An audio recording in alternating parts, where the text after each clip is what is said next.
Hello guys, this is your friend and we are back with a new fanfic. Which is what if Naruto awakened every elemental bloodline? Naruto x Hinata Part 1. And if you enjoy this fanfic then please press the like button and subscribe to my channel for more fanfic like this. And now let's start the fanfic. The sky was dark. The moon hung high in the sky casting ominous shadows through the night. The moon itself was red with multiple rings on its surface and 9 tomo on those rings. This was the jutsu known as the Infinite Tsukuyomi, an eternal genjutsu that had trapped everyone in a dream world for eternity, or until their chakra was drained and they were all turned into mindless slaves.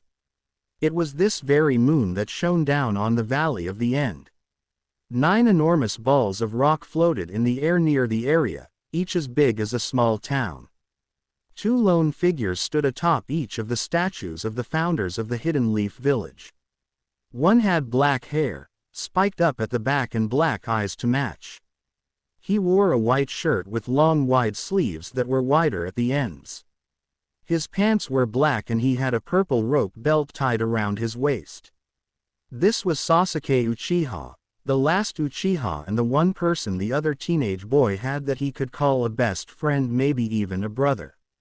The other person was another teenage boy with long spiky blonde hair trailing down his back, and 2 bangs framing his face, like his father. The boy had lightly tan skin and bright blue eyes. He was wearing black underclothes with an orange version of the Shodai's armor. On his back was a red gunbai with blue around the edges. This was Naruto Uzumaki, the only known holder of the elemental bloodline Itsu no Yoso, 5 elements, and the 5th Hokage of Konoha. Both boys were pretty badly beaten up already, and they were about to fight each other. Suddenly Naruto jumped into the air with Sasuke copying the action. The two, both anticipating the other to punch them, blocked at the same time, the result being the boys hitting each other in the same spot with their forearms. The Uchiha leapt back and drew his sword. Naruto pulled his gunbai off his back. They once again leapt at each other, Sasuke enhancing his sword with fire chakra, while Naruto formed a single hand sign with one hand. Sweden. Water shockwave. The Gotemon Hokage called, as a massive wave of water flew at his Uchiha opponent. Sasuke sliced through it with his Chokoto, with the fire chakra causing Naruto's water jutsu to evaporate into a huge thick cloud of steam. Sasuke glared and activated his Sharingan to see through it and find the other boy. Suddenly a movement appeared behind him caught his attention. Naruto had appeared behind the black-haired teen and was in position to bring his war fan down onto Sasuke's head. As the weapon descended, Sasuke opened his left eye, which had until then been closed, allowing a red Rinnegan with 6 tomo on the rings to be seen. Suddenly he wasn't standing where he had been mere moments before, and the Uzumaki's weapon impacted with the ground with a crash, debris flying everywhere. Naruto straightened from his crouching position, then turned his head and glared behind himself. Sasuke walked forward slowly with his sword drawn. "Is that all you've got, Naruto?" he asked, Rinnegan glowing slightly. Naruto scowled, but at the same time he felt his heart ache. He'd never wanted this. The 17-year-old turned around, making sure to keep his eyes on the other boy.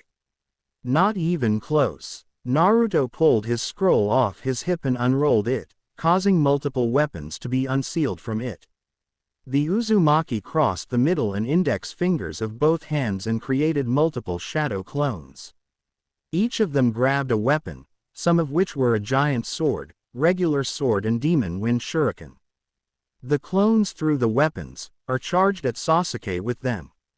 However, the Uchiha simply dodged, weaved or blocked every attack sent his way. The real Naruto leapt at Sasuke, while Sasuke did the same. Sword and gunbai clashed against each other. Naruto leapt back and channeled wind chakra into his war fan. Sasuke channeled lightning chakra through his sword. The Uzumaki and Uchiha leapt at each other once again, their weapons clashing in a tempest of opposing chakra. Both were thrown backwards and skidded on the ground. Naruto placed his gunbai on his back, and Sasuke sheathed his sword. The last Uchiha then leapt into the air again, shooting another fireball at the blonde.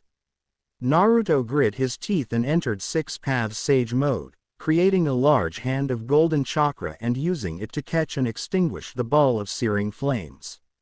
In the resulting smoke, Sasuke teleported behind his friend, his hand covered in lightning in the form of the Chidori. Naruto sensed this and spun around, his chakra shroud blocking any damage he would get from the attack, and was simply thrown backwards due to the force. Thankfully though, the Gotemon Hokage used the ability to fly that his Six Paths Sage mode granted him to stop this movement in midair. Looking up at Sasuke, he saw that the other boy had already activated his complete body Susanoo, and was flying down towards him with his sword drawn. "Kurama," he called in his mind. "Yeah, let's do it, kid," the nine-tailed fox replied. The chakra version of the nine-tailed fox appeared. Sasuke's sword hit Kurama's arm, which due to Naruto's quick thinking was able to simply block the attack rather than having the ethereal blade slice right through it. The blonde blocked two more attacks before the Uchiha flew back and formed the horse hand sign with one hand. Naruto's eyes widened. Oh shit, he knows that one, he thought, quickly forming the tiger, ram and snake hand signs, just as Sasuke shouted, "Kaden, Great Fire Annihilation. Mokuden, Deep Forest Emergence." Naruto called, just as his friend unleashed a massive wave of fire at him. The giant mass of trees shot out of the ground, and towards Sasuke. However, the powerful flames caught it first and set the trees alight. The Uchiha continued to pour out the fire jutsu, but the fact was that Naruto had much larger reserves of stamina and chakra than he did, and he soon began to run out of energy for the technique. So, to be able to continue using his Susanoo and other jutsu, Sasuke cancelled the technique, and the flaming branches advanced towards him. However, before they could touch him or his chakra construct, Sasuke's Susanoo sliced them all in half with one of his swords. Sasuke then summoned his ultimate lightning jutsu, Kirin. As the lightning beast emerged from the sky, Sasuke smirked, "Now Naruto, it's over, be gone with a thunderclap," he cried, bringing his lightning-coated hand down and pointing it at his best friend, rival, enemy. Naruto gritted his teeth as the lightning animal raced towards him. There was a huge blast of light, and the Uzumaki was seemingly obliterated. Sasuke began laughing. "I did it, I'm finally alone," he cried. "Check again," a voice from the smoke and debris called. Sasuke gasped. "It's not possible," he roared. As the smoke cleared, there stood Naruto Uzumaki and the chakra version Kyuubi no Kitsune encased in a protective barrier of crystal. The Uchiha was seething. Naruto had survived one of his most powerful attacks. "Just stop, Sasuke. I don't want to kill you," he called out. The Uchiha's face became one of impassiveness. "You going on with this whole lone wolf act again? I can't let that happen, and you know why," Naruto roared, preparing his chakra for another jutsu. "Naruto, you're naive," Sasuke said in an even voice. The blonde clenched his fist. "I'm naive? Sasuke, your plan would only lead the world to eternal war. You still don't know what's really important," he cried. Naruto formed several hand signs, ending on snake, Doden, mountain jutsu. Two large semi-spherical domes of earth rose on either side of the Susanoo and attempted to crush Sasuke between them. The last Uchiha had his ethereal warrior hold them apart with its arms. "You think that's enough to stop me?" he asked, before he let out a powerful pulse of his chakra, which shattered the rock and allowed him to fly upwards. Naruto and Kurama followed, as the blonde's Six Paths Sage mode allowed them both to fly while Naruto was using the chakra version of the Kyuubi. Sasuke formed a Chidori in his Susanoo's hand, while Naruto and Kurama formed a Rasengan with their combined power. When the two jutsu clashed, it created an explosion that shook the entire valley. Nay, Naruto and Sasuke floated in a white space. "Quit being so loud, will you?" Sasuke rebuked. "We're no longer kids, this isn't like before. I understand what you're doing, and you understand me too, don't you, Naruto?" he said. Naruto scowled. "So you're saying, after everything we still have to fight each other?" he asked. "It's precisely because it's you that we have to fight," Sasuke replied. "I have to get rid of you." The fifth Hokage clenched his fists. "You're willing to destroy everything you've had up till now for your new world, but how are you so sure it won't just turn out exactly like it is now?" Naruto asked. Sasuke stared at him. "I'll be watching over it, that's the difference," he replied. "Are you hearing yourself?" Naruto asked incredulously. "Aren't the 5 villages finally together now?" he demanded. "Yeah, but that's only because they've found common enemies: Akatsuki, Madara, Kagaya. They've had to put aside their differences and band together just to defeat them. That was the only way to survive," the Uchiha explained. "Now the enemy is no more and I'm sure they'd start over eventually." "So you're planning on being the next enemy? What'll happen when you're gone?" Naruto asked. "I've finally found my solution," Sasuke said. "I have my Sharingan, and now the Rinnegan as well. Immortality is in my hands, there's always a way, and there won't be any battles like the ones so far. Everything will be controlled in the shadows." Naruto stared at his friend. "Are you planning to stay in that hell all alone for the rest of eternity?" he asked. "Being hated by all? Well, that's what being Hokage means to me and you, as the 5th Hokage must die for that, as will the rest of the past." "Nay." Naruto and Sasuke, on top of Kurama and in Susanoo respectively, flew backwards in the air. "What, is that all you've got?"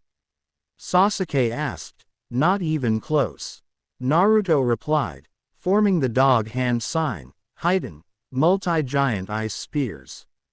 Around 100 giant spears made entirely of ice formed in the air around the blonde and the Biju. Once they were fully formed and frozen, the Gotemon Hokage sent them shooting towards the other team. Sasuke closed his left eye, the one with his Rinnegan in it.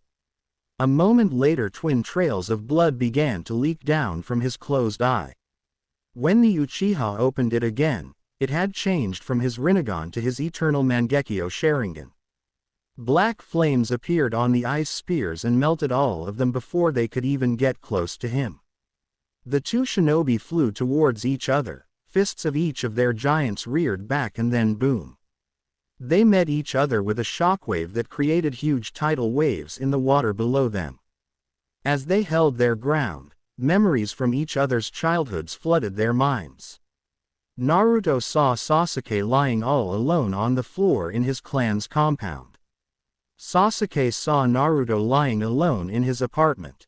Naruto saw Sasuke sitting on the pier, staring sadly at his reflection. Sasuke saw Naruto walking along by himself, staring at the ground with a broken expression on his face. Both watched as Naruto went down and began to talk to the Uchiha. In the present, the two were engaging in a taijutsu match with their respective giants. Sasuke tried to use his sword against the blonde, but Kurama knocked it away with one arm, then punched the Uchiha's Susanoo in the chin, causing it to be knocked backwards. Sasuke and his Susanoo stood up and managed to block Naruto's double-handed shove with its hands, both pushing against each other. Sasuke then let go of the Kyuubi and tried again to hit him with his construct's sword, but Naruto used Kurama's tail to block it, causing a massive wave of water that was pushed out of the valley due to the force of their attack. Sasuke flew back. "You're not going to kill me with an attack like that," he stated. Naruto's eyes narrowed as the pain in his heart increased. "Sasuke, please, don't make me do this, don't make me kill you," he begged in his mind. "I'm not trying to kill you," he shouted. He started but was cut off by Sasuke. "Enough." The Uchiha formed the rat hand sign. The 9 Chibaku Tensei that contained the other Biju, including the half of Kurama's chakra that Naruto originally had sealed inside of him, floated towards Sasuke and surrounded his Susanoo. I'm the strongest there is now, the Uchiha said, and I'll begin my journey into the shadows from this moment on. It was at that moment that chakra from each of the tailed beasts began flowing out of the miniature moons and combining in Sasuke's Susanoo. Naruto watched this with wariness, anger and slight fear, though he didn't allow it to deter him. Kurama, is he doing what I think he's doing? He asked his partner as Sasuke's Susanoo began to change. Yes, this is bad. He's combining the split chakras into one and he's doing it so damn well it's like he's at old man Rakuto's level, except he's doing the exact opposite of the old man. The giant fox explained, since there aren't any Gedo statues here, his Susanoo might become a sort of pseudo-Jubi, with Sasuke becoming its vessel. Stay on your toes Naruto, a big one's coming. Kurama said. When the Uchiha had finished combining the chakra of the tailed beasts, his Susanoo had defiantly changed. The inside was now a sort of light blue smoke-like substance, while the outside was a purple armor covering it in strip-like sections of chakra. Both Naruto and Kurama then formed a cross-hand sign with both their hands. You're using that one again? The Uchiha asked, amused, as one Kurama and Naruto became 4. Naruto, that jutsu is the symbol of your weakness, Sasuke stated mockingly, a jutsu that shows exactly how lonely you are. Those words caused Naruto to flinch unintentionally, but it was enough. Using the power of his Rinnegan, Sasuke appeared in the middle of the group of Kyuubi clones. Caught off guard, one of the shadow clones was knocked back by the chakra staff the Susanoo now held. The clone was knocked a far distance away, past the mountains in the distance, and they landed near what was left of the divine tree with a huge crash that caused pieces of earth to explode everywhere. The 3 Kyuubi shadow clones that were left all attacked Sasuke's Susanoo at once, but the chakra construct blocked the fists with his hand, armor and staff. Then the Uchiha twirled his staff and knocked all the clones backwards a short distance. The 3 clones combined a fire, wind and lightning technique to create a bright beam of yellow light, light style, Uzume. They cried, the beam of light shooting forwards and attempting to disintegrate their opponent. Sasuke merely held up his right hand and used his Rinnegan to absorb the chakra from the attack. He then created 3 lightning spears and threw them at Naruto and his clones. However, the blonde countered with 3-tailed beast balls, one from each of the clones and the real Naruto and Fox. The 2 techniques collided in mid-air, creating 3 huge explosions in the sky. Then an even bigger explosion was caused from the released energy of the 2 attacks. Naruto glared at Sasuke, while the Uchiha smirked. You've only got so little chakra from the tailed beasts left, there's nothing you can do, he said, turning his staff into a crossbow, and creating a lightning arrow. Naruto could tell that this arrow was different, the lightning was purple. The 2 remaining Naruto clones combined with the real Kurama, creating a construct with 3 heads and 6 arms. Come on Kurama, he called in his head. Over the mountains, near the divine tree's base, sat Naruto and Kurama's other clone. The clone was covered in sage markings. Hey, I think I've collected way too much, the fox replied, I'll send you all I've got. He said, as the clone vanished in a giant cloud of smoke. Naruto and his 2 shadow clones felt the amount of nature chakra flowing into them. The amount felt godly, I can feel it. All this nature chakra, coming so suddenly. He thought as the sage markings appeared on Kurama's body. Sasuke smirked. So, you've finally gotten serious? He asked. Good. Naruto used all 6 arms to focus his chakra into 2 special Rasenshurikens. We've got a lot of burdens to carry, but you know. He paused for a moment, memories of the past flashing through his mind before staring resolutely into Sasuke's eyes. When it comes to battle, I really want to fight you too. Sasuke shot his arrow at Naruto, But, not you the way you are right now. He yelled. You know that, don't you, Sasuke? He threw the two Rasenshurikens, each one infused with different chakra types and nature chakra as well. Indra's arrow, it's the strongest attack I have right now, Sasuke thought, and now disappear. The lightning arrow and two Rasenshurikens clashed in an explosion larger than anything else that came before. The clouds covered the sky, and giant bolts of lightning shot down and tore up the landscape around them. The water whipped everywhere in a frenzy, the ground was smashed to rubble. The waves battered the two statues of Hashirama and Madara, and shook the branches of the divine tree. Nay, the storm clouds churned and twisted. Two forms fell from the cloud. One was enshrouded in golden energy, and the other was dark purple. They were Naruto and Sasuke. The two teenagers hit the ground hard and gasped in pain. Looking up, you would find that the heads of both the Hashirama and Madara statues had been blown clear off due to the last collision of attacks and now rested behind each of the boys respectively.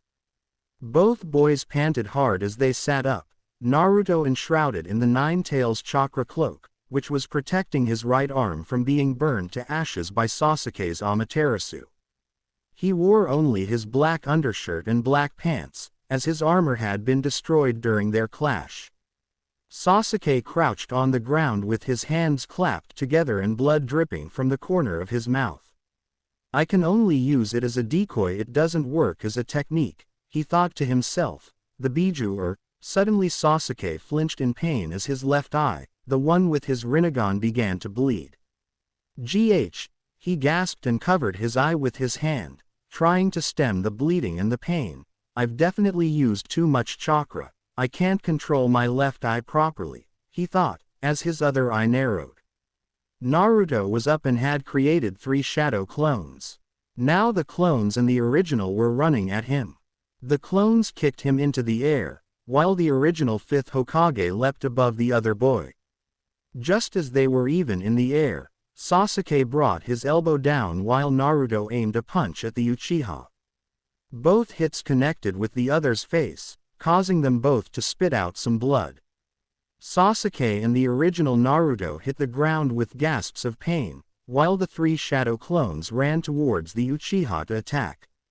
As he skid across the ground, Sasuke pulled his left wristband off, revealing a seal wrapped around his wrist. 3 shuriken popped out of the seal and he held them in between his fingers. As Naruto's clones closed in, Sasuke threw the shuriken with deadly accuracy, hitting one in the chest, while the other 2 blocked with their arms. The Uchiha pushed himself up, his hand sparking with his Chidori, and shoved his hand through one's chest.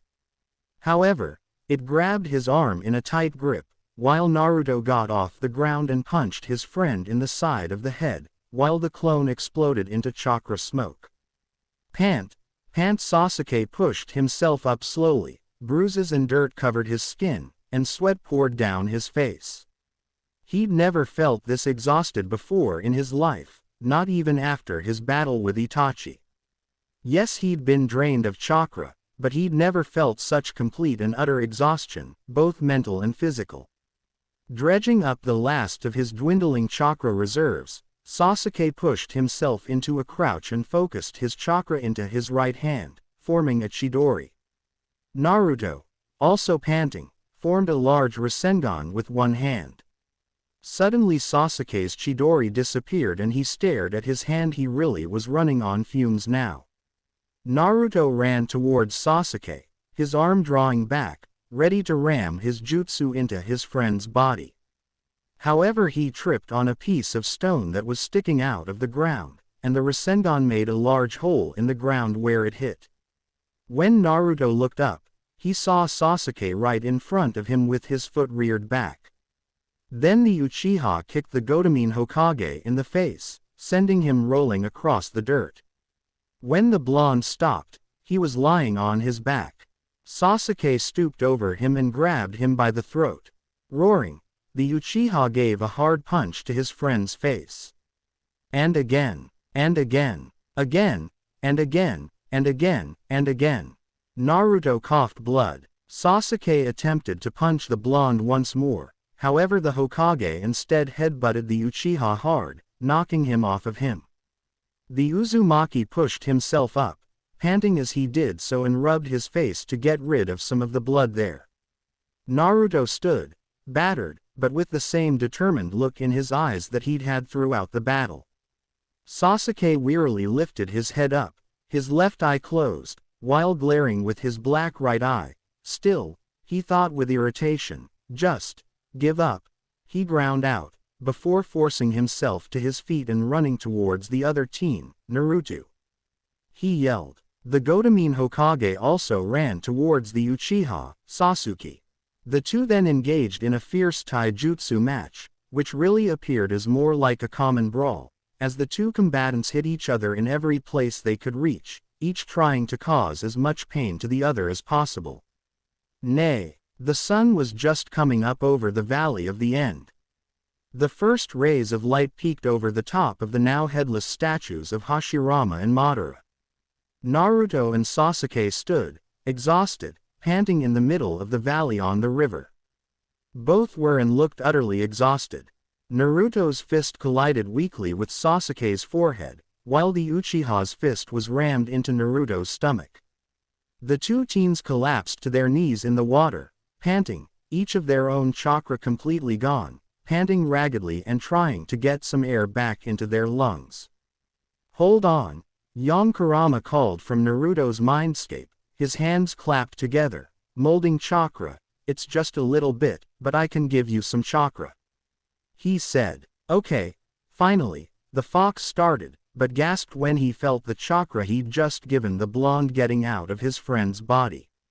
Sasuke absorbed Naruto's chakra through the fist he'd just hit the blonde with. Shit, the Gotemon Hokage thought, he's absorbing the Kyuubi's chakra. This is one of the Rinnegan's powers, Sasuke stated with a superior smirk, as Naruto trembled and clutched onto the Uchiha's shoulder in an attempt to keep upright, but more and more of his strength was slipping away as Sasuke drained his chakra. It's me, who has the eyes of the Uchiha clan, that is destined to win, the black-haired teen said, just as Naruto's hand slipped from his shoulder while the blonde gasped and he fell into the water with a heavy crash. Sasuke held his left hand out and created the Chidori once again. With this, I can finally be alone, the Uchiha thought. See you, my only. Naruto glared up at him, friend. He cried as he reared his arm back, ready to thrust it through the blonde's chest and end this once and for all. Nay, Sasuke thrust his lightning-covered arm down into Naruto's chest. Naruto's eyes widened, and he spat out a large amount of blood that thinned out in the water. Sasuke grinned as he pulled his arm out of the other shinobi. Finally, he said, laughing madly to himself, finally I've done it. He cried madly. Suddenly, a blur shot out of the water and punched him in the chin hard. Sasuke flew back and up, crashing into the cliff face on the side of the Madara statue.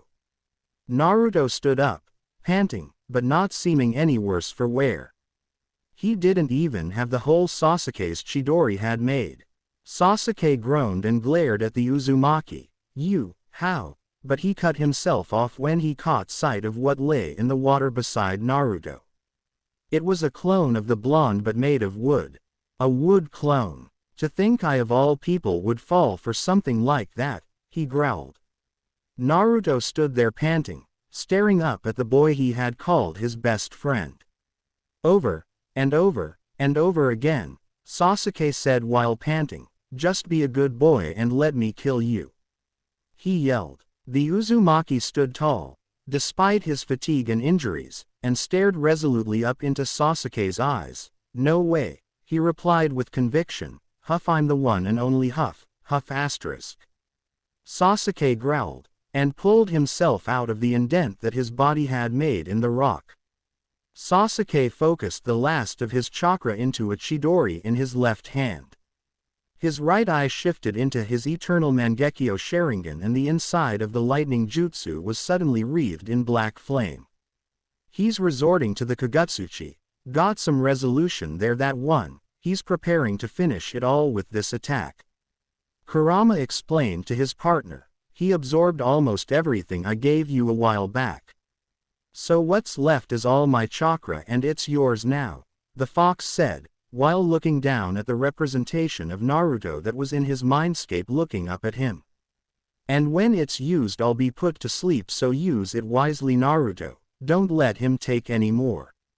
In the real world, Sasuke leapt at Naruto, with his attack ready to end the 5th Hokage once and for all. Don't worry though, his Rinnegan's still new, so he can't absorb and cast his jutsu at the same time. Naruto formed a one-handed Rasengan and jumped into the air. Now go. The Kyuubi called. As the two shinobi neared each other, they both thrust their attacks towards the other. The two jutsu clashed in an explosion of opposing chakra. The biggest explosion yet spread out and tore through the area, encompassing the entirety of the two statues of the Hidden Leaf Village founders. Nay, Sasuke groaned as he opened his left eye, while keeping his right one closed. He stared up at the red moon as the darkness surrounded them. Awake now, huh? Naruto asked as Sasuke flinched in pain. He looked down at where most of the pain was coming from, and his eye widened in shock. Naruto, who was staring up at the sky, spoke up. It's just as you see it. If we move too much, we'll bleed to death, he confirmed. Sasuke turned back to look at the sky and closed his eyes, while a small smile spread across his face. Just look at you, why do you insist on getting in my way? He asked tiredly. Naruto just stayed silent. I fell into darkness and gained the power to cut everything my way.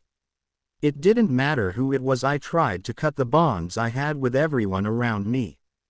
Sasuke paused and turned to face the Gotemon again. But, you never thought of breaking your bond with me. Sasuke thought back to the last time he had fought with Naruto. He remembered the other boy's words, I'll take on all your hatred and we'll die together, I'm the only one who can. No matter what happened, why do you care so much about me? Sasuke demanded. Don't you already know? Hey, look at you, talking so much now, just cause you can't move, Naruto teased weakly.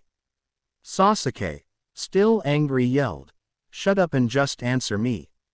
Naruto looked over at the Uchiha. Because you're my friend, and the closest thing I've ever had to a brother, he replied. Sasuke started at Naruto intensely. You've said that we were friends before, just what does that mean, to you? He asked. Naruto was silent for a moment, before he spoke up again. I can't really explain it in words very well, but, when I hear you yelling and carrying on about doing everything alone, and trying to, I can feel the pain too, he said softly, making the Uchiha's eye widen in shock. It hurts so much that I can't ignore you. Sasuke's face softened, as Naruto turned to face him. Well, today I'm hurting all over, so there isn't much I can do, he joked weakly. The black-haired teen watched as the teenage Hokage groaned in pain, shutting his eyes tightly. Sasuke thought back to the past. Naruto, I knew that when you were young, you were always alone. Like me, the last Uchiha, you were cast out. You acted like an idiot on purpose so that people would scold you, so that they would pay attention to you, but you were always smarter than everyone knew. At first I thought, just like everyone else, that you weren't worth considering at all, that you were just a weakling playing around. But after seeing you do stupid things and get scolded every time, for some reason I started to keep my eyes on you. Then when we actually met, I realized that you were much different than I thought. The idiot routine was just an act and you were smarter than you let on. I watched as you did everything possible to create bonds with others, you even formed a bond with me. And for some reason, I felt relieved. But I also felt jealous of you. I had always been in the darkness. Even as a child, I felt like I was a darker being. But you were different. You exuded a kind of warmth and light that I desperately wanted. I wanted to be able to form bonds with others, to walk beside you in the light. But I was afraid of forming a bond with you, afraid of hurting you, of losing you, just like how I had lost my own family. So I pushed you away to protect you from my darkness, to try and keep you safe. I tried to sever my bond with you, but you just wouldn't give up. No matter what I did, or how hard I pushed you away, you still kept chasing after me, begging me to return, never giving up on me, even as I embraced the darkness for power. You were always there, holding out your hand, and there were so many times I felt my conviction waver. I wanted so much to return to those days, but I also felt like you wouldn't be safe around me. I never wanted your light to go out. I began to feel your pain and understand you more and more. Despite how much I tried to cut you off, I wanted to return so many times, but I was also afraid that my brother would kill you if I got attached, so I tried to protect you, my best friend, my brother. I pushed you away again and again, shrouding myself in darkness, always envious of your light, but knowing full well that I could never be like you. But now after everything, I can't keep fighting anymore. You are stronger than me, and you are the best friend I always wanted. And the brother I could never have. I've had enough of running away. From now on, I am going to start walking forwards with my eyes open, and our bond strong in my heart. Nay. Naruto slowly opened his eyes to the light of the sun in his face. Where are we? Did we die?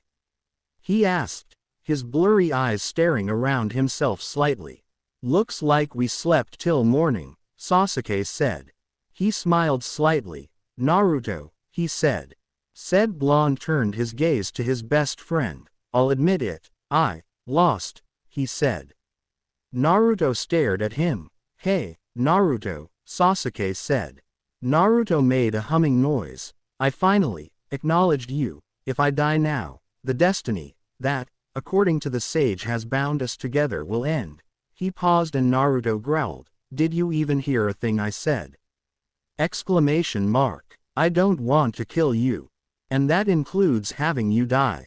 All this time, I have been trying to bring you home, save you from the darkness that has been trapping you, and return you to the way you were before. Not kill you, damn it.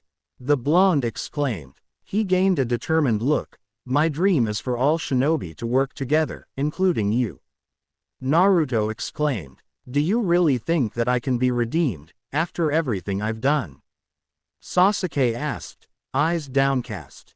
Naruto huffed. Of course, I've said it before, and I'll say it again. No matter what's happened during the day, sunset always comes, and wipes everything clean, readying the world for the new day at sunrise. That's why, whenever a new day comes, I always see it as a new beginning, a new chance to change myself and the world, just a little bit.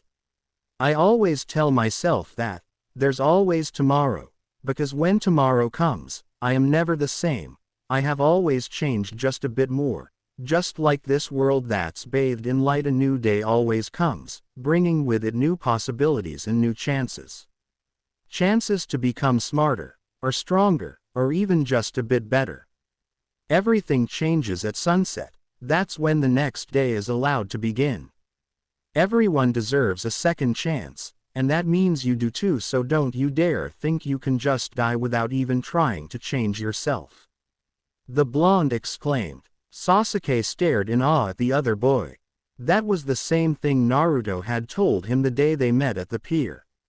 The black-haired teenager stared at the rising sun, bathing everything in new light, even the two of them. Sasuke took a deep breath and exhaled slowly. Maybe it is time I let go of the past and embraced the new day, he said softly.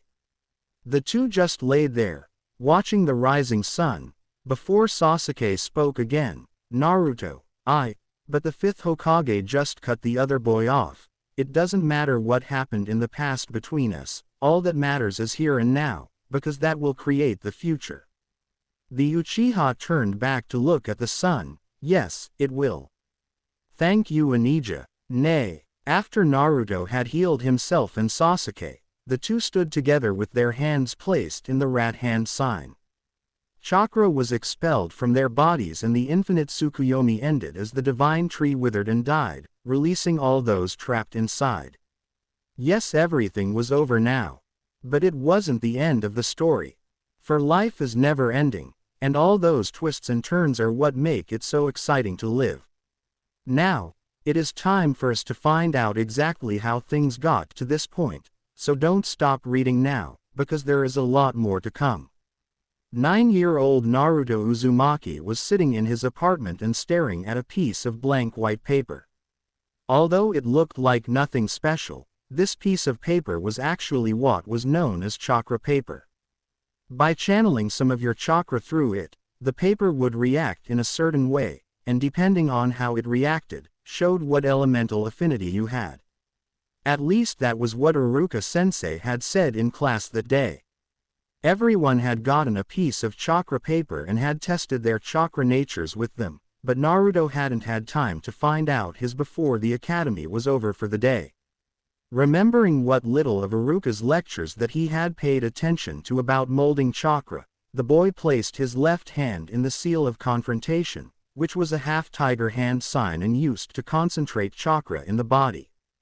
Focusing, he drew his chakra from his core and directed it into the paper in his right hand. After a moment of nothing happening, the chakra paper reacted, and the effects caused the blonde boy's eyes to widen. A few minutes later, with the Sandaime Hokage in his office, Hiruzen Sarutobi, the third Hokage of Konohagakure, was sitting at his desk, and finishing the last of the Hellspawn paperwork that was sitting on its surface. Hiruzen was a veteran of all three great ninja wars and was known as the god of shinobi for having mastered all the non-clan jutsu in the Hidden Leaf village. He was also known as the professor for his great wisdom and knowledge. As such, you can bet that there weren't many things in this world that surprised him anymore. However, the boy sitting in a chair before his desk had a habit of doing so on an almost daily basis. When Naruto had come bursting into his office excited and shocked about something that he didn't quite catch the first time due to the boy's overeager explanation that basically was just one long run-on word, he could only wonder what the boy had done this time. But it was when he showed him the reactions the chakra paper had that the old man knew he was getting too old for his job. The paper had split into 5, with one splitting in half again, one becoming thoroughly soaked, another turning brown and crumbling into a fine dust, the third crinkling up into a small ball, and the last catching on fire and burning into ashes. The boy turned confused eyes on the village leader. "So Gigi, what is going on with my chakra? Iruka-sensei said that the paper should only do one thing, yet mine did 5, he asked. Hiruzen placed his pen down, having been finishing his work for a moment to give himself time to come to terms with the fact that someone had all 5 chakra natures naturally, shook his head after a moment of simply staring at the boy he considered a second grandson and cleared his throat. "Well, Naruto-kun, it would seem as though somehow you have every elemental affinity, and from what I know, only a bloodline is capable of allowing a person to have so many so quickly. Otherwise you would only have one main affinity and would have to train to use the others," he explained. Naruto's eyes widened. A bloodline? Could he really have a bloodline? Then that would mean he was part of a clan, wouldn't it? "Hey Gigi, if I have a bloodline, does that mean I have a clan as well?" he asked in excitement. If he had a clan, that must mean he had family members somewhere, right? The Sandaime rubbed his chin in thought. He knew that Naruto was indeed part of a clan, the Uzumaki clan to be exact, as shown by his last name, but wasn't sure if he should tell the boy. After all, most if not all of his fellow clansmen had been wiped out during the Second Great Ninja War. If Naruto was told that he was part of a clan, but they had all been killed off by other nations, how would he react? Hiruzen wasn't sure, but surely he could trust the boy not to go off and seek revenge, right? Of course he could. This was Naruto they were talking about here. "You are right, Naruto-kun. You did indeed have a clan, the Uzumaki clan, one of the founding clans of Konoha, but unfortunately they were all wiped out in the Second Great Ninja War by Iwa and Kumo," he explained sadly. The blonde gasped, both elated that his clan had been so influential in the village and horrified that they had all been killed. But why? Why would the other nations do something like that? Was my clan power hungry or something? He asked in confusion. The third shook his head. No, nothing like that. Your clan were powerful seal masters and strong allies of Konoha, and so, out of fear the other nations joined forces and killed them off as well as destroyed their village of the Hidden Eddy. Naruto frowned at that. So his homeland and ancestral village had also been destroyed, as well as his people wiped out, all out of fear. Now, as for this bloodline you seem to have, I'm afraid I haven't heard of anything like it before in the Uzumaki clan, but that doesn't mean we can't find out more about it. For now we should try to find its strengths, weaknesses and limits, Hiruzen said, placing his hands together under his chin. The blond boy nodded his head. He was strangely calm and thoughtful. The Sandaime was surprised. He was sure the boy would have been cheering or jumping up and down on the spot by now, but he hadn't heard so much as a single shout from him since he entered his office earlier. He cleared his throat again. Well, Naruto-kun, is there anything else you wanted to ask or comment about? He asked gently. Naruto shook his head. No, Gigi, I'm okay. I guess I just need a little time to process all this, he replied. Hiruzen nodded. Of course, take all the time you need to sort your thoughts and feelings out, and also know that you can come talk to me at any time, he said softly. Naruto just nodded and stood up, walking slowly out of the office with a dare the Sandaime even think it pensive look on his face. Now, having known the boy all his life, the old man would be the first to tell you that he had never known the hyperactive blonde to go into deep thought about anything, except maybe trying a new ramen flavor. So to see him like this was rare. Well, he supposed, he did have a lot to think about. Nay, Naruto Uzumaki slowly walked through the village, his eyes studying every inch of it. Now that he was really looking and actually knew what to look for, he saw many spiral symbols on shops, buildings and other places you wouldn't think to look. Wow, his clan really did have a big influence in the village. But they were all gone now, just like Sasuke's family. I wonder if this is how Sasuke felt when he lost his clan. He thought to himself as he looked up and saw Ichiraku Ramen ahead of him. The boy smiled. What better way to get his mind off these depressing thoughts than with some of the best ramen in the world? With that thought in mind, Naruto happily ran up to the shop. Hey, old man, he called with a bright grin as he entered the shop. Nay, after around 30 bowls of ramen, the blonde made his way back to the Hokage's office, in much brighter spirits than when he left. The Sandaime smiled when he saw the bright grin on the boy's face. Well, Naruto-kun, are you feeling a little better now? He asked gently. Naruto nodded. Hi Gigi. Thanks for letting me cool off, he said, with an grateful smile. The old man nodded happily. I'm glad to hear that. Is there anything else you want to know? He asked. The Uzumaki thought for a moment. Did my parents leave me anything? He asked curiously. Hiruzen nodded. Yes, they did. In fact, they left you their house and belongings and a few jutsu scrolls as well as personal letters addressed to you to be given to you when you became a jonin, he replied, although in the circumstances, I think it would be better to give you your inheritance now and move you into their house, he said, getting up and walking over to the portrait of Minato on the wall and moving the picture to the side. When he pushed a little chakra into the wall, a black seal appeared there. He then beckoned to Naruto to come over. The boy stood from his seat and walked over to the wall, looking curiously at the seal. Just bite your thumb until you draw blood, and place your hand with the cut on the seal. Channel some chakra through the markings as well as your blood, and the items stored inside will be released, Hiruzen explained, to which Naruto nodded and did as requested. After channeling his chakra through his blood and the seal, it began to glow, before disappearing altogether in a cloud of white chakra smoke, and in the old man's arms a pile of scrolls was revealed. He walked back to his desk and placed the scrolls down on its surface. He handed Naruto the one marked with the kanji for fourth, and the boy studied it for a moment before deciding that it must have another blood seal on it, as he couldn't get it open the normal way. The Sandaime was about to say something, before he saw Naruto once again bite his thumb and swipe it over the end of the scroll, and it fell open. The old man was impressed. The boy, who was notorious for being an idiot, managed to figure out that the scroll had a blood seal on it as well by himself. Maybe there was more to Naruto than even he knew. Naruto unfurled the scroll and began reading. Dear Naruto, I am your father, Minato Namikaze. As you may or may not know, I am the Yondaime Hokage. The boy paused and looked up to the Hokage with a slightly incredulous look on his face. The man nodded with a slightly sad look on his face, and Naruto went back to reading.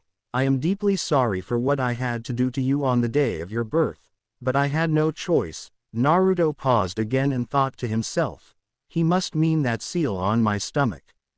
Looks like I'm finally going to find out what that is for. He continued then, if for some reason you don't know already, I am talking about the fact that I was forced to seal the nine-tailed fox inside you however many years ago that it was now. I truly wish there had been another way, but I had run out of time. The fox was attacking the village, and you were going to need its power later on in your life.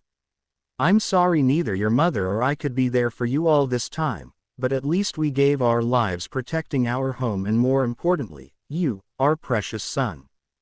The Kyuubi was about to kill you, and Kushina and I reacted on instinct to shield you from his claw with our bodies, sacrificing our lives in the process. Naruto paused again and took several deep breaths, trying to calm down. It worked slightly, and he returned to reading. While I was sealing the Kyuubi into you, your mother gave you her last words. Then I sealed the last of both our chakra into you along with the fox, so you will eventually be able to meet our chakra imprints inside your mindscape. Until then, just know that we will always love you, and we know you will make us proud and be the savior of this world. Good luck, son. Love, Minato Namikaze. By this point the boy was sobbing, while furiously trying to get his emotions under control. Chu-san, Ka-chan, I forgive you, and I love you too, he thought, hugging the scroll to his chest. Naruto slowly calmed down again, before rolling up the scroll and placing it carefully down on the desk in front of him. Next he picked up a scroll with the kanji for Red Death on it and repeated his earlier action of releasing the seal by wiping his blood over it. Once the seal was broken, he unrolled it and began reading his mother's final message. Dear Naru-kun, if you've already read your father's scroll, then you'll know who I am. Though I should probably introduce myself anyway. My name is Kushina Uzumaki, your mother, and currently the last of the Uzumaki clan, though I won't be the last for long with you coming along, will I? The blonde choked as he read those words, so full of hope, a hope that would get crushed all in one night. Composing himself, Naruto continued reading. I'm sure you are a handsome young man by now, and I know you probably have a lot on your mind after reading your father's scroll, so I'll make this quick, though I'm sure I'll tell you the same thing when we meet in your mindscape. From now on, eat all your vegetables so you can grow big and strong. Take long baths every day because cleanliness is important. I wasn't very good at this, but study hard and do your best in school. Respect your teachers and upperclassmen in the academy and make friends. You don't need a lot. Just a few you can really trust. Find a dream, and have the courage to make it come true. Oh, and this is important. It's about the 3 ninja prohibitions. Put your allowance and mission wages into your savings account. No alcohol until you're 20. Another prohibition is women. Now, I'm a woman, so I don't know too much about this. All you have to remember is that there are both men and women in this world, so it's only natural for you start to notice girls at some point. Just don't go for the bad women. Try and find someone just like me. Find a dream, and have the courage to make it come true. Speaking of the 3 prohibitions, be wary of Jiraiya-sensei. From now on, you're going to face a lot of hard times and pain in this world, but don't give up on yourself. There's more, oh so much more that I want to share with you. I wish I could stay with you longer. I love you. I love you so much, my precious son, my baby boy. Just promise me that you'll never give up, just like your father and I. Love, Kushina Uzumaki. Naruto was openly sobbing now, not even trying to hold back the tears that were streaming down his face. Hiruzen watched the boy as he held the scroll to his chest. He wanted to say something, but felt like this was personal, so he waited for Naruto to speak instead. They loved me, he whispered.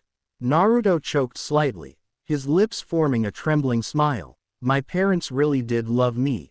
He then fell back into his chair, crying tears of joy at finally knowing once and for all that he was loved. The Sandamine smiled as he watched the boy being so happy. It was truly worth telling him just to see the joy he was displaying now. It felt like the whole world had just become a little brighter. After a few moments, the third coughed slightly into his fist to get Naruto's attention again.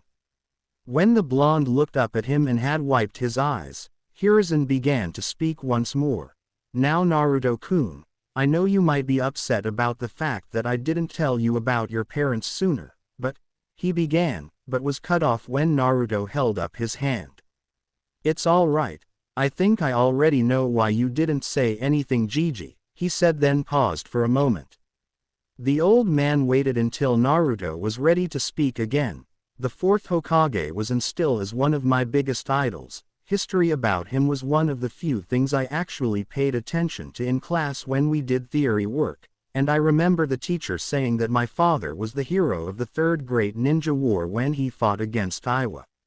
It was only natural that after such a defeat, the other village would hold a grudge against my two-san, and hate anyone with anything to do with him, and with me being his son, and no parents here to take care of me, I'm sure they would have tried to capture or even kill me to get revenge for what my father did during the war. Therefore, it makes sense that you couldn't tell me about him until I was old enough to understand and protect myself in case his enemies tried to kill or capture me, right?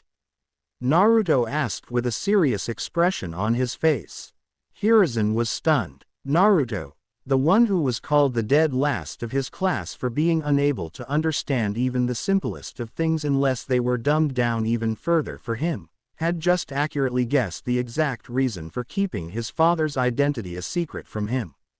What other surprises did this boy have in store for him for all of them? After a moment of simply staring at his adoptive grandson, the third Hokage cleared his throat again. Yes, Naruto-kun. That's exactly right. Tell me, did you figure that out just now all on your own? He asked curiously, but also with a bit of apprehension. The information about Naruto's heritage was kept as an S-class secret for that exact reason. If anyone had told the boy, he would have to kill them, no matter how much it hurt to do such a thing to one of his people. The blonde shook his head.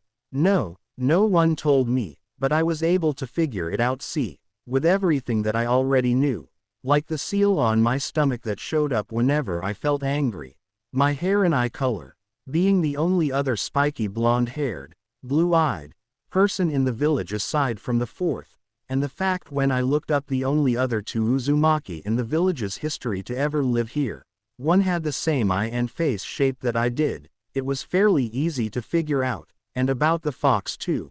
Like I said, seal. But I figured that you had a good reason not to tell me yet, and I decided to wait until you did to reveal what I knew. Not to mention, I was the only child reported to be born on October 10th, the same day of the Kyuubi attack, and what father could ask someone else to sacrifice their child if they weren't willing to give up their own? He asked, shocking the old man even more with the extent of his knowledge. Kami. The boy even figured out the truth about the Kyuubi by himself. How was he not known as a genius? Naruto-kun, how is it possible for you to be the dead last of the academy with this type of intelligence? He asked, wide-eyed. The boy smiled slightly. A ninja is supposed to hide and deceive people, right? He replied. The third god of shinobi laughed. This boy was an even better shinobi than he gave him credit for, and he was only 9 years old. You're going to be great one day, Naruto-kun, without a doubt, he thought with a proud smile on his face. Naruto was sitting in front of the third Hokage on his chair. Hey Gigi, he asked after a moment of slightly awkward silence. Hiruzen smiled. Yes Naruto-kun, what is it? He asked. Naruto blushed slightly, rubbing the back of his head nervously. Well, I know I need better shinobi clothes, but all the stores either kick me out or overcharge me because of the Kyuubi, so I was wondering if, he trailed off, looking up at the man who was like a grandfather to him. The old man smiled gently. Do you want me to help you buy new clothes for your shinobi career, Naruto-kun? He asked softly. The blonde looked down, then nodded slightly. Yes please, if it's not too much trouble. He asked hesitantly. Sarutobi's smile widened. Of course not Naruto-kun, I'd be happy to help you buy your clothes, he replied. I have to work right now, and it's getting rather late, but how about we go tomorrow and see what we can find, alright? He asked the boy. Naruto smiled gratefully. Arigato Gigi. Flashback end. The two walked up to a shop that looked like it had good shinobi wear and they walked inside. The blonde looked around at all the clothes, wondering what he should get. He wanted to be a good shinobi and make his parents proud of him, but he also couldn't get one color out of his head. He loved the color orange, and he wondered if it was because of his parents' hair colors. Naruto knew that a shinobi couldn't go around dressed in such bright colors, but perhaps he could get just a splash of orange on his clothes. A man came up to them and smiled. Oh, Hokage-sama, good morning. I didn't expect to see you in my humble shop. What can I do for you? He asked. The old man smiled. Well, I'm not actually here for myself. I came to help young Naruto find suitable clothes for his shinobi career, the Hokage explained, gesturing to the blonde, who was looking around in excitement. To think that he could pick anything, and the Hokage would help him buy it. He was so excited. The man looked down at the blonde boy in slight shock for a moment, before he smiled warmly at the boy. I see, he replied. To tell the truth, the middle-aged man was actually in the 4th Hokage's class as a pre-genin, and he knew Minato personally. A certain loudmouth Uzumaki as well, and he had guessed Naruto's identity when the Hokage presented him to the village on the night of his birth. And it just became even more apparent as Naruto grew, that he was the son of the Namikaze and Uzumaki. Not only did the boy have a combination of his parents' faces, but he had Kushina's personality as well. Felling the shopkeeper's eyes on him, Naruto turned from his perusal of the jacket section and stared at the man.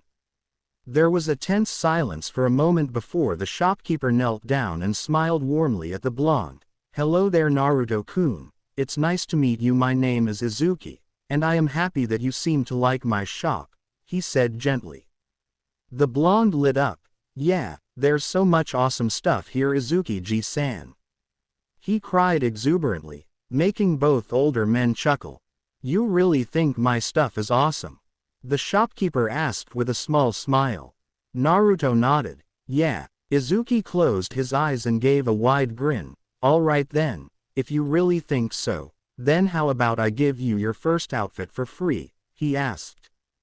Hiruzen frowned slightly. Now Izuki, I couldn't do that, you deserve to get paid, he replied. The man looked up at his leader.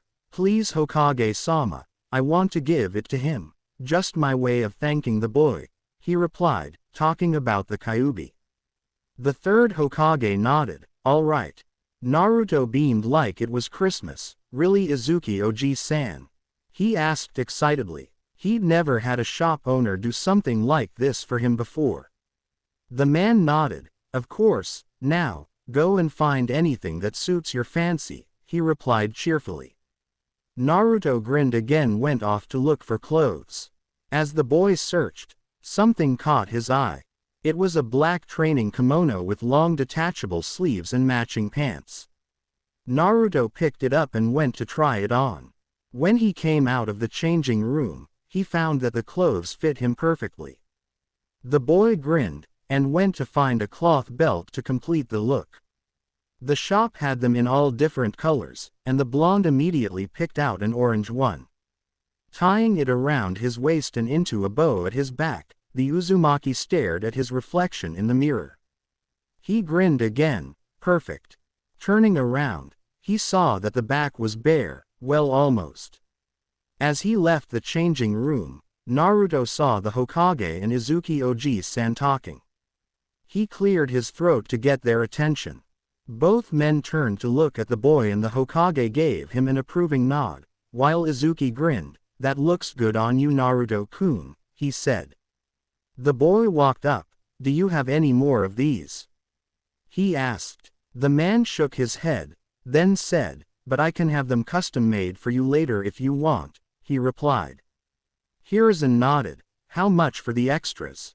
he asked. As the two men talked prices, Naruto went and changed back into his old clothes, and folded his new ones neatly. He was so excited, but he knew that it was going to be hard. The boy grinned. Well, it was no fun without a challenge. Tomorrow he starts taking his training seriously. Nay, the next day our blonde hero made his way to the village's library. He had to begin studying to try and catch up on what he missed in the academy. As he walked, his new training kimono fluttered in the breeze. People stared at him in shock at his new attire, but he tried to ignore them as best he could. He had a mission, and he was going to see it through. As he walked into the library, the boy went up to the desk, where the woman was glowering at him. Naruto sighed silently, and gave her a signed note from the Hokage. When the woman read it, she went pale and smiled pathetically at him, considering she had just been glaring venomously at him.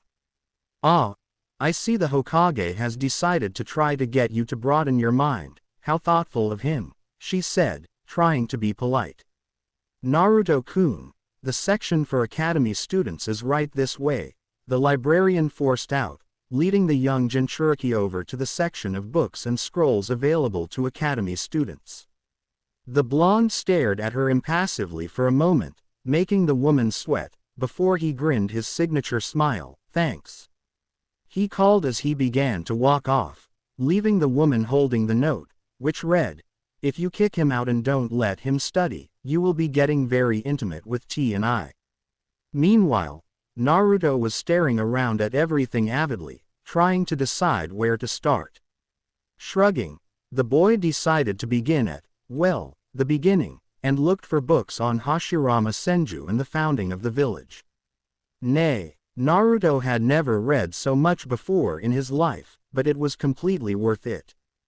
Hashirama Senju was awesome. He couldn't believe that he had really done all of those things and he had only just started reading about the man. What else would he find out in the future? Grinning to himself, the whiskered blonde walked home as the sun started to set.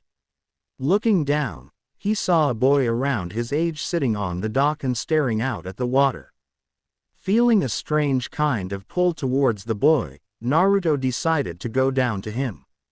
As the Uzumaki got closer, he realized that the boy was one of the ones from his class, Sasuke Uchiha.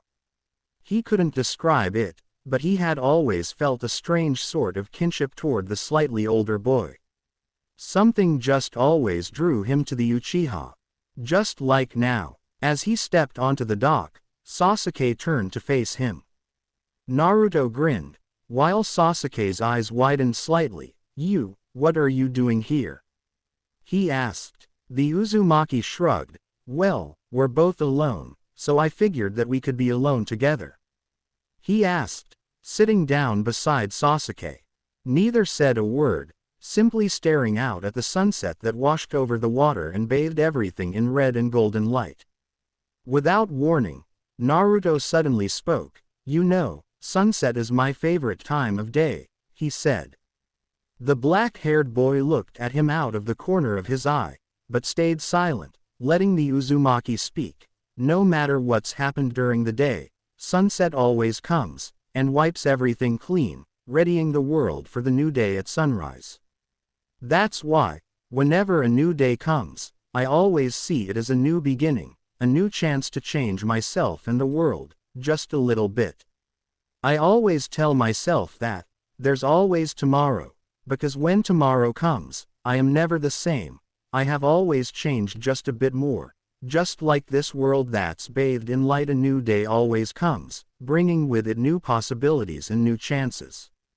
Chances to become smarter, or stronger, or even just a bit better. Everything changes at sunset. That's when the next day is allowed to begin. Sasuke simply stared at the blonde with open shock on his face. Since when were you so poetic? He asked. Naruto smiled. Maybe I'm not. Maybe I've changed along with the rest of the world, and maybe this world has changed me, he said quietly. They both turned back to watch the last of the sun sink below the horizon, before Sasuke looked down deep in thought. New beginnings, huh? Single quote. The Uzumaki stood.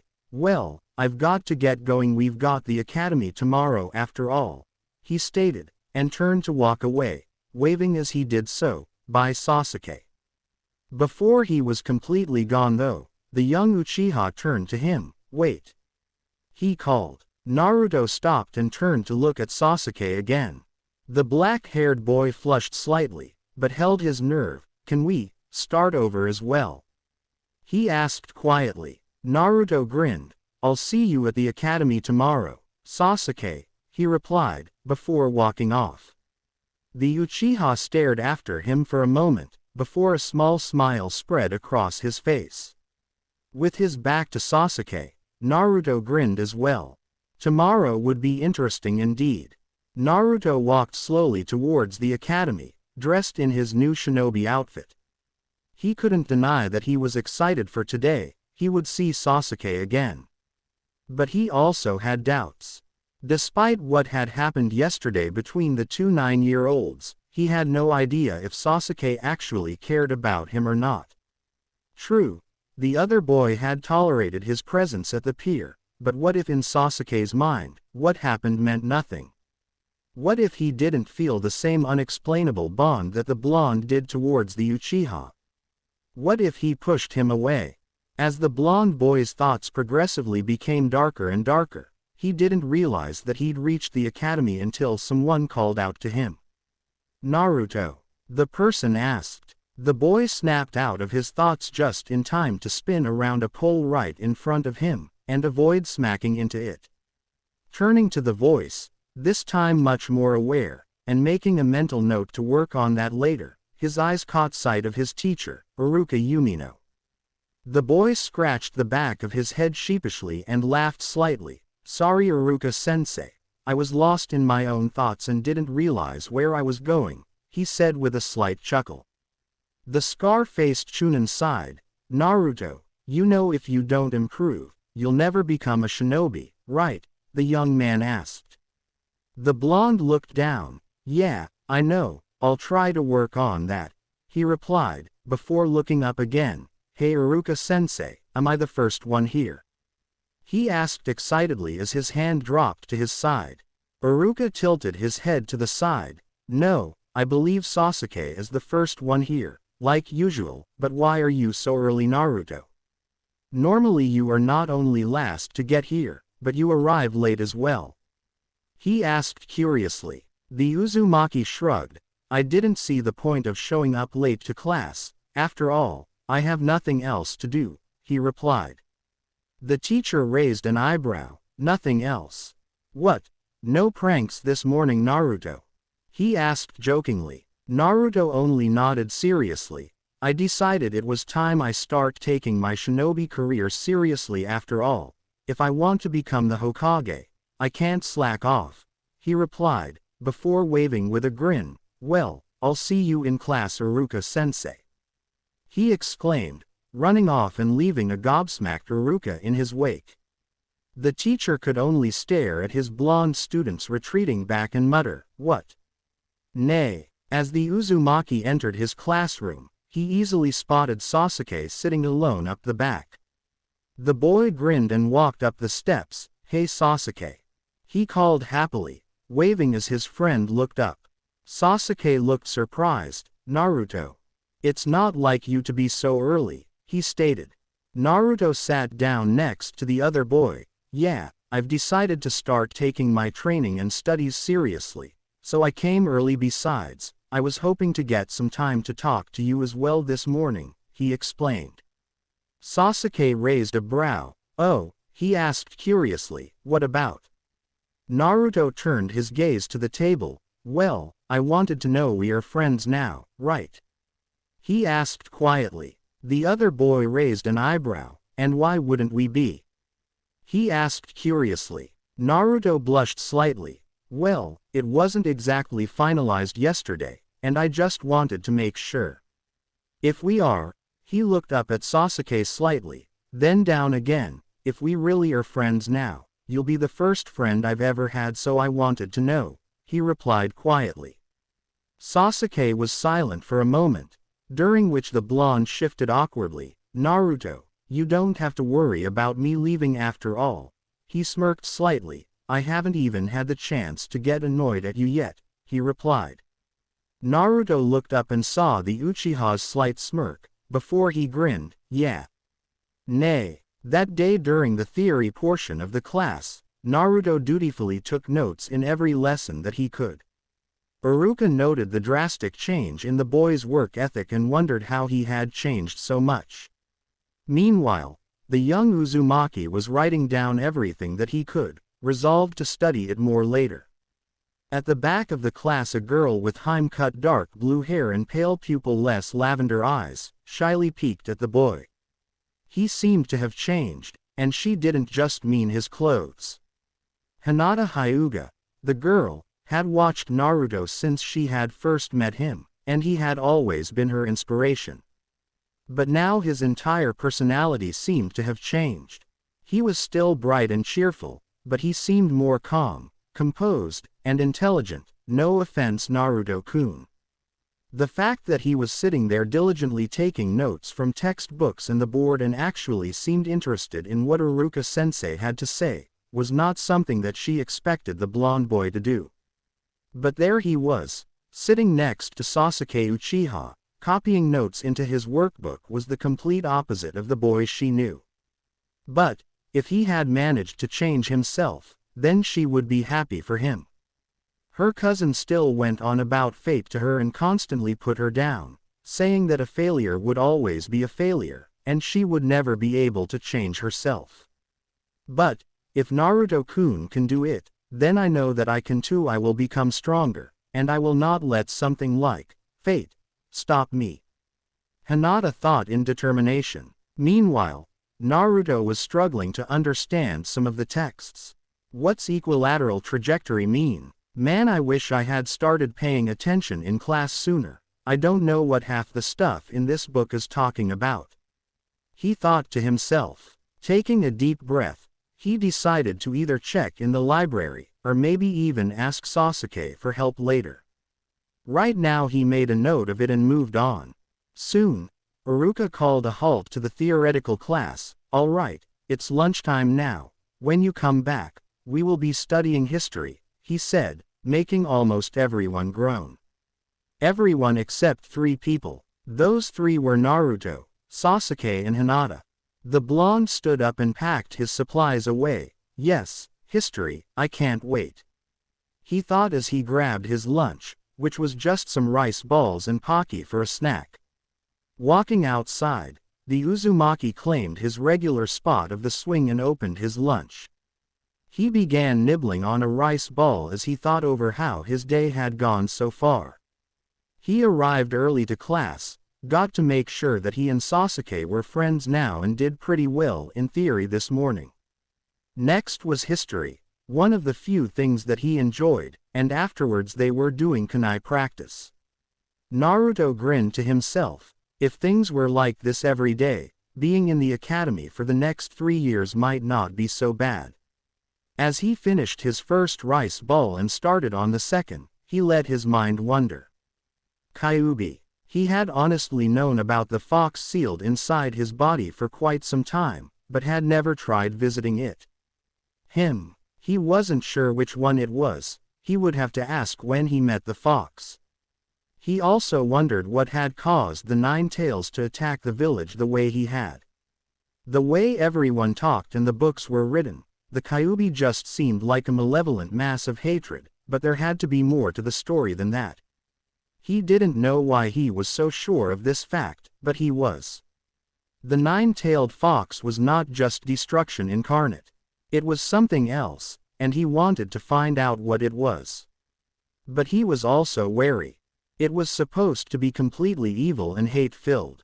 Well, it was supposed to be a demon also, but that didn't matter. Nothing can only possess hatred, otherwise the villagers wouldn't love their own families. He had to find out the truth somehow. "Hey," a familiar voice said from behind him. Naruto turned around and grinned slightly. "Hey Sasuke, what's up?" he asked curiously. The Uchiha walked up. "Nothing, what's up with you? You seem troubled," he replied. The blonde closed his eyes as he contemplated something. Sasuke stared at his curiously. Finally, the boy opened his eyes again and sighed. "It's nothing really, just a moral dilemma that I am trying to solve," he replied. Sasuke raised an eyebrow. "And this would be?" he asked. Naruto shook his head. "No, nothing, don't worry about it. More to the point, how are you doing?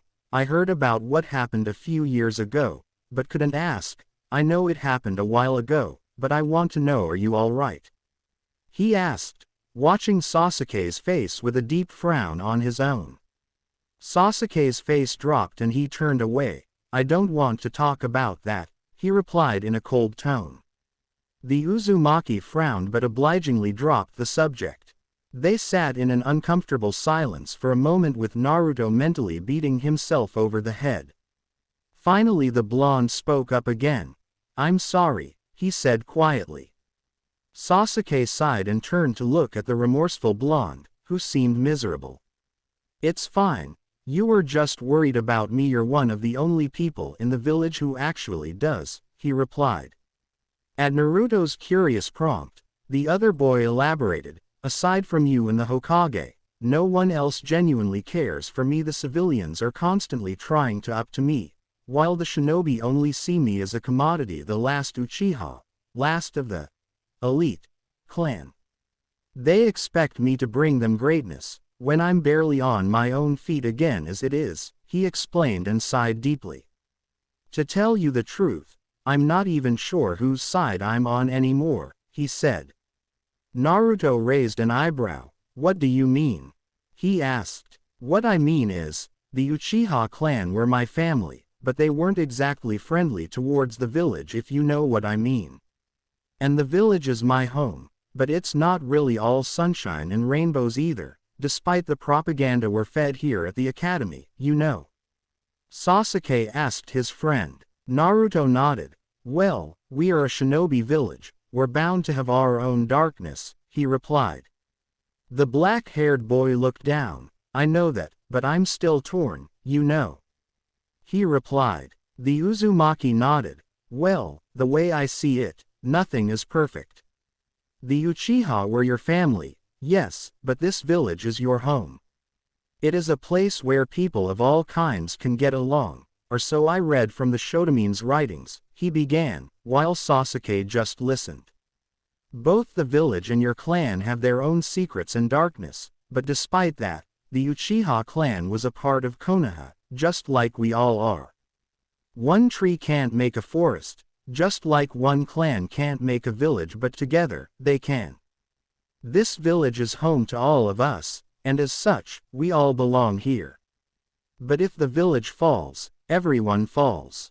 We are not separate clans, we live in this village together, and as such, the village, the people, the family as a whole, that is what is most important," Naruto finished. Sasuke looked deep in thought.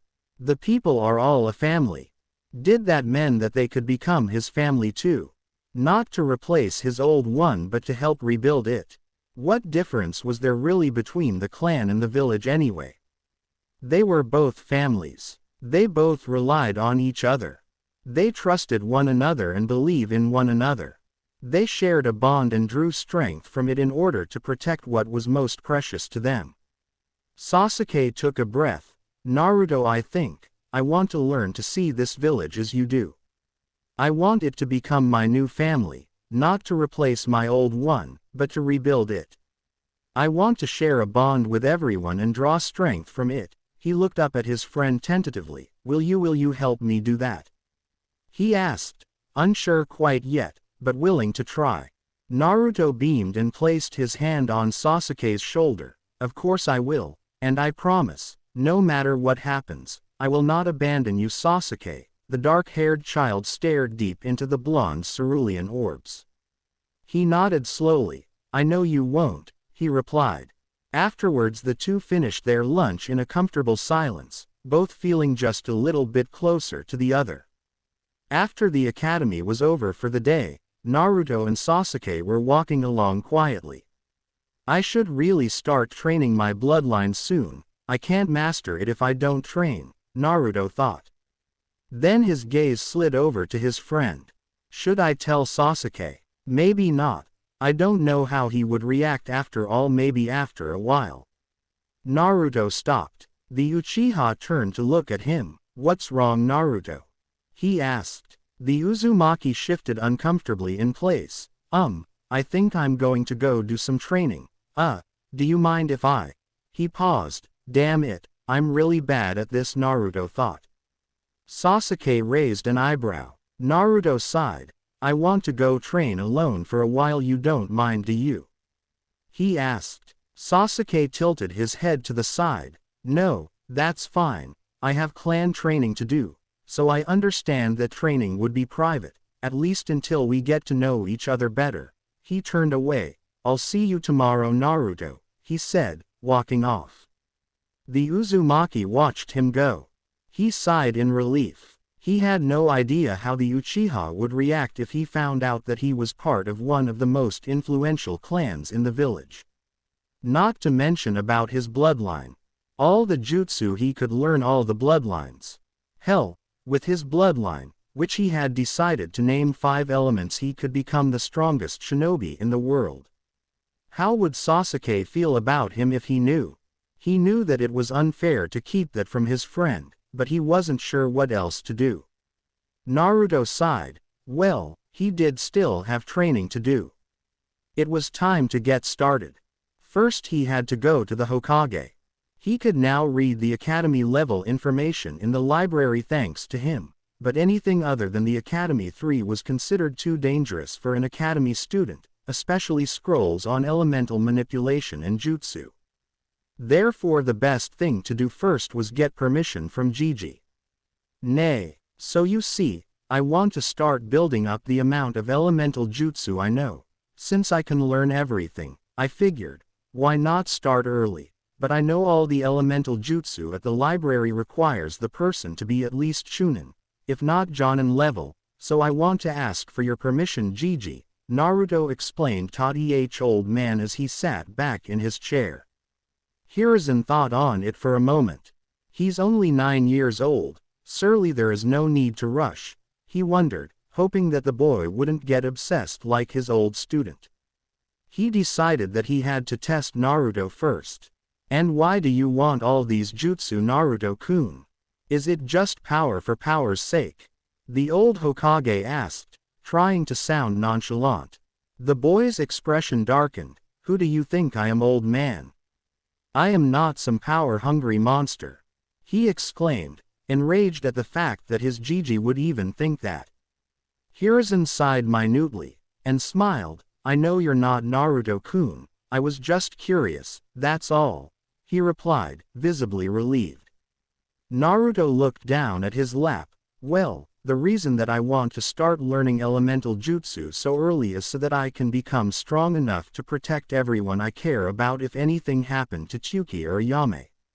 Or Iruka-sensei or Sasuke. I'd never forgive myself if anything happened to them and I could have protected them, but I was too weak to at the time, he said and clenched his hand around his black kimono pants.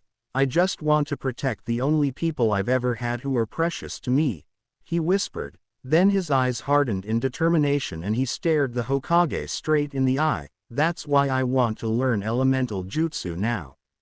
Hiruzen's hard stare dropped and he smiled warmly at the boy he saw as a grandson.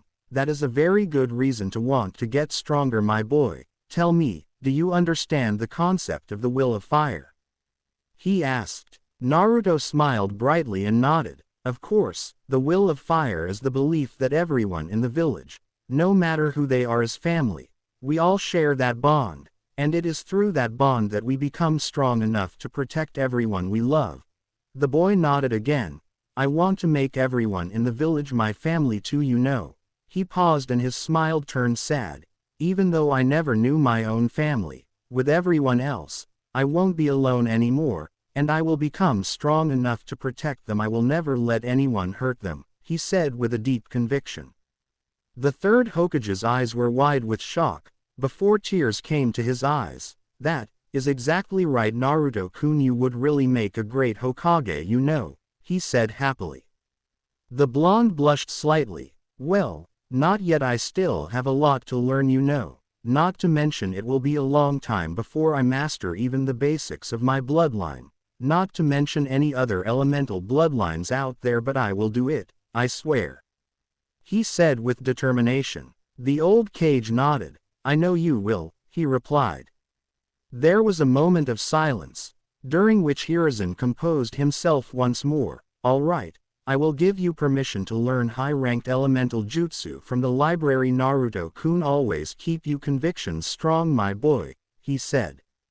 Naruto nodded seriously, before he grinned happily. Thanks, Gigi, he cried, and ran out of the room quickly. The third chuckled at the boy's cheerfulness and enthusiasm. Naruto was really something else.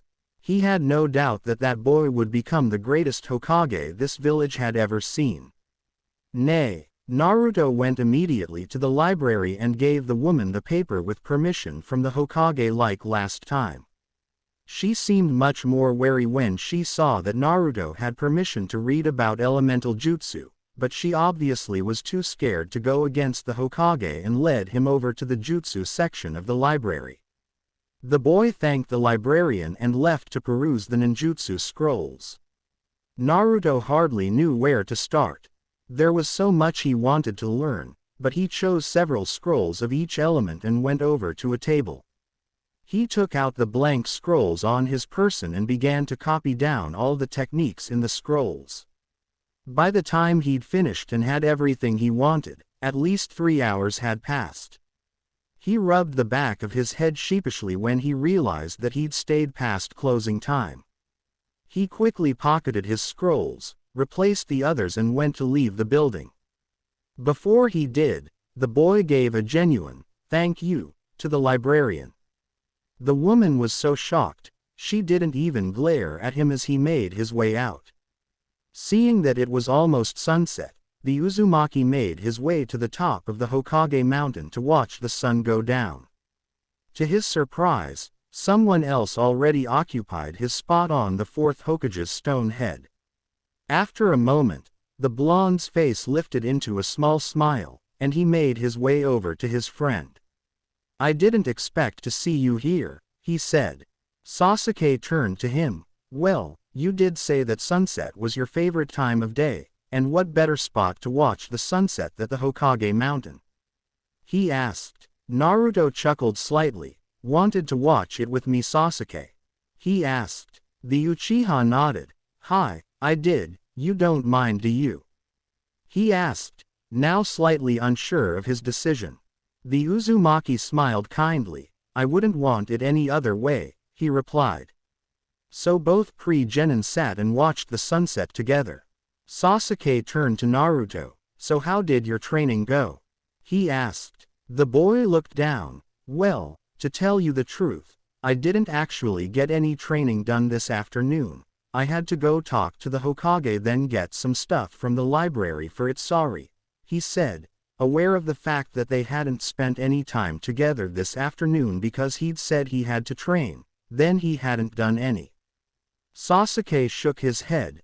Don't worry about it, we can hang out tomorrow, he replied. The Uzumaki chuckled. What did I ever do to deserve a friend like you?